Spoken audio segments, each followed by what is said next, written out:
Normally, there is a lot of speculation if there is going to be a captaincy change for the Indian cricket team, even if just in one format. But there hasn't really been an awful lot of that for the next T20I captain, because everyone assumed that Hardik Pandya would be a lock for that particular slot. Why? Because he's not only the vice captain but has also led the team for 1+ year when Kohli and Rohit were resting from the format due to it being an ODI World Cup year. But what seemed to be a lock on at one point of time doesn't seem to be that much of a lock anymore, because a recent report has suggested that there are those within the BCCI and the selection committee who are favouring a slightly different candidate. But why exactly is that the case? Hardik seemed to be the perfect candidate. And it's worth remembering he's a one-time IPL winner as captain, and the other time he's made it to the final as well. So there's plenty of captaincy pedigree over there. Why exactly are there doubts?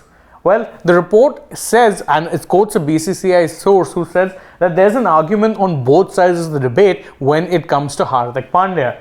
Hardik's fitness is an issue, but he also played a big role in breaking India's ICC jinx. Now, this isn't a new criticism, because a lot of people have used this as a stick to beat Pandya with in the past, saying that you can't possibly be naming him captain in white ball cricket given he is injured a lot of the times, and given that he is a rarity of sorts in Indian cricket, being a pace bowling all-rounder. The focus should be on preserving his fitness and his use as a player rather than trying to make him a captain. But if not Hardik Pandya, then who as the captain? One name who seriously emerged as a contender now is his fellow Mumbai Indians teammate Suryakumar Yadav. It's worth noting that Yadav has led the team at times in the past. He led them right after the World Cup in the series against South Africa as well as Australia. And generally speaking, at least according to what a BCCI source says in this very same report, well, his captaincy was well received. This is what is said. He said that as for Suryakumar Yadav, we have received feedback from the team that his captaincy style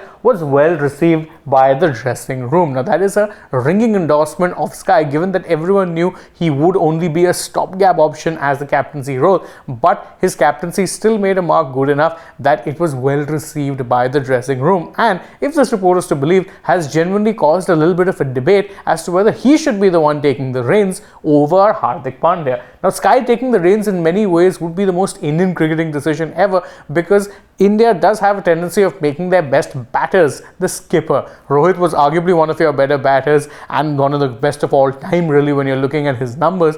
And he got made captain. Prior to that, you had Virat Kohli, you had Saurav Ganguly, Sachin Tendulkar, Rahul Dravid, all be leaders. So Sky, being arguably your best T20I batter in this current era, being made captain perhaps might not be as big of a surprise. If you ask me, I would prefer they stick with Pandya, but it does seem like there is at least a little bit of doubt. But is there any doubt for you guys? Do you think it should be Pandya, Sky, or perhaps maybe even another third left field option who should inherit the captaincy for the shortest format? You can let us know that in the comments below, and don't forget to like this video, share it with your friends, subscribe to the channel, tap the bell icon, follow us also on social media. We're on Instagram, X, and Facebook.